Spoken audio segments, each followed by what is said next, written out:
মহান স্বাধীনতা দিবসে ৭১-এর বীর সন্তানদের স্মরণ ও শ্রদ্ধা জানাতে পতাকা ও ফুল হাতে সবখানেই ছিল মানুষের ঢল। চট্টগ্রাম নগরীর বিপ্লব উদ্যানে শ্রদ্ধা জানানো শেষে ভূমি ও পার্বত্য বিষয়ক প্রতিমন্ত্রী মীর হেলাল উদ্দিন বলেন, মুক্তিযোদ্ধাদের যথাযথ সম্মান ও মর্যাদা নিশ্চিত করতে উদ্যোগ নিয়েছে বর্তমান সরকার। মুক্তিযুদ্ধের ইতিহাস সংরক্ষণ এবং প্রকৃত মুক্তিযোদ্ধাদের মূল্যায়নে বিএনপি সবসময় প্রতিশ্রুতিবদ্ধ। তারা যেন রাষ্ট্রের পক্ষ থেকে, সরকারের পক্ষ থেকে তাদের প্রকৃত সম্মানটা পান, এটা তাদের প্রাপ্য। কারণ তাদের এই অসীম সাহসিকতার কারণেই আজকে আপনারা সকলেই মুক্ত চিন্তা, মুক্ত ভাবনা এবং মুক্তভাবে এই দেশে বুক ফুলিয়ে চলাফেরা করতে পারছি। সিলেট কেন্দ্রীয় শহীদ মিনারে শহীদদের স্মরণে ফুলের শ্রদ্ধা জানানোর মধ্য দিয়ে দিবসটির সূচনা হয়।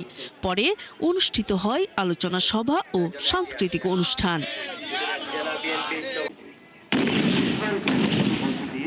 ময়মনসিংহের পাটগুদাম ব্রহ্মপুত্র ব্রিজ মোড়ে মুক্তিযুদ্ধ স্মৃতিস্তম্ভে সূর্যোদয়ের সাথে সাথে ৩১ বার তোপধ্বনির মধ্য দিয়ে মহান স্বাধীনতা দিবসের কর্মসূচি শুরু হয়।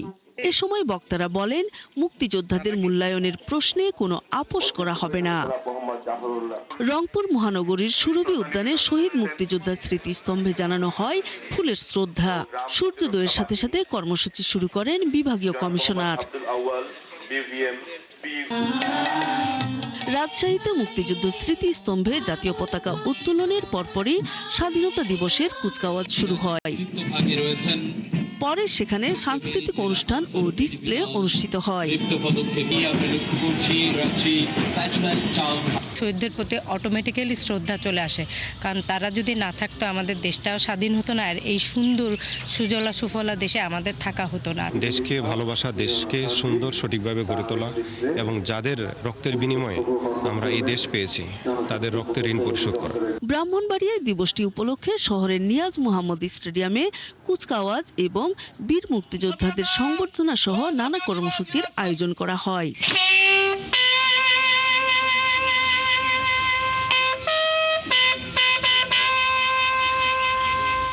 যশোরের শাসায় স্বাধীনতা দিবসে বীর শ্রেষ্ঠ নূর মোহাম্মদের সমাধিতে শ্রদ্ধা জানায় বিজিবি। অনুষ্ঠানে নূর মোহাম্মদের পরিবারের সদস্য ও এলাকার লোকজন উপস্থিত ছিলেন।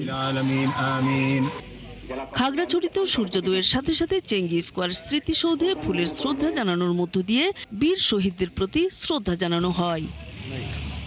নূর তাজমিন নীর, ৭১।